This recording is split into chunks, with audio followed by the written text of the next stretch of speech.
নমস্কার বন্ধুরা, আমি আজকে একটি নতুন স্বাদের কবিতা নিয়ে এসেছি। কবিতাটির নাম জেলে মাঝির গল্প। আশা করি তোমাদের ভালো লাগবে। এই গল্পে জেলে মাঝিরা কীভাবে দরিদ্রতার সঙ্গে কষ্টের সঙ্গে দিন যাপন করে সেটি তুলে ধরার প্রয়াস করেছি। চলুন তাহলে পাঠ করে শোনাই।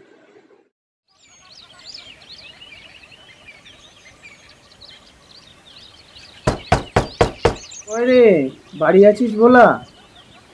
কে? আমি ফেলা রে ফেলা।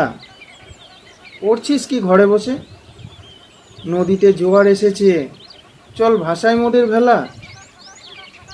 মেঘ সরিয়ে আলো জেগেছে, কি বলিস? আকাশটা আজ বেশ পরিষ্কার। পাড়ি যখন দিতেই হবে, বেলা করে আর কি দরকার। জানিস ভোলা, মনিব কাল ডেকেছিল। কেন রে, টাকা পাবে বুঝি? তুই জানিস তো তোর ভাইজির সেই বিয়ের খরচ। এবার ভালোই ভালোই শোধ করতে পারলে বাঁচি। আমার কথাই বলে যায়, তোর খবর কি শুনি? আর আমার খবর ফেলা, আমিও সেই সুদের টাকাই গুনি।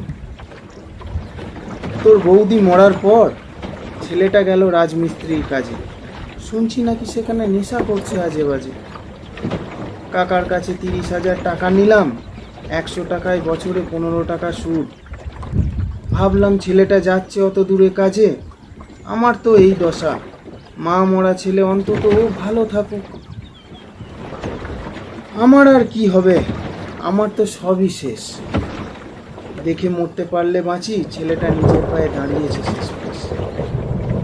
ভোলা, কালো মেঘ ধরছে আকাশে, শেষে ঝড়ে আটকাবো আবার মাঝ নদীতে এসে।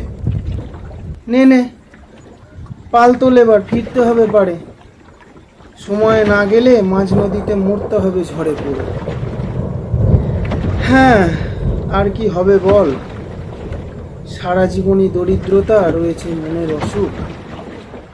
ভগবান যখন তাই চাই তবে তাই চলুক। 2-10 কেজি মাছ বেচে সংসার কি চলে? যাক, ওরই মধ্যে ছেলে মেয়ে বউ ভালো থাকলেই হবে। কি বলিস ভোলা? ধন্যবাদ।